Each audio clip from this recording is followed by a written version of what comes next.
News 16 Kerala.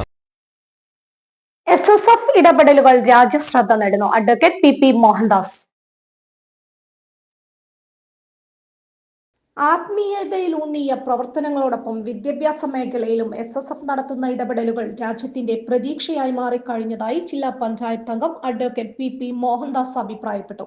ആരുടെയും വെറുപ്പിനിരയാവാതെ നന്മകൾ കൊയ്തു കൂട്ടാനും അഭിരുചിക്കനുസൃതം കോഴ്സുകൾ തെരഞ്ഞെടുത്ത് ഉന്നത മേഖലകളിലെത്താനും വിദ്യാർത്ഥികൾ നിതാന്ത ശ്രദ്ധ പുലർത്തണമെന്ന് അദ്ദേഹം ആവശ്യപ്പെട്ടു.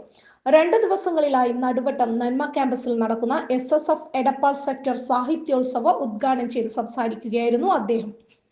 പ്രസിഡന്റ് അയ്യൂബ് സക്കാഫി അധ്യക്ഷത വഹിച്ചു. ജില്ലാ സെക്രട്ടറി മുഹമ്മദ് അനസ് നുസ്രി സന്ദേശ പ്രഭാഷണം നടത്തി. K. Siddique Moulavi Ailakkad, Varyath Muhammad Ali, Musthafa Shukapuram, Anas Kaniyur, Anshad K. T. Junaid, Rafeeq CV, Hashir Ahsani, Munavvir Hisham എന്നിവർ പ്രസംഗിച്ചു. ന്യൂസ് 16 എടപ്പാൾ. പക്ഷമില്ല, വിവേചനമില്ല. നേരിനൊപ്പം, നാടിനൊപ്പം, നാട്ടുകാർക്കൊപ്പം. News 16 Kerala channel.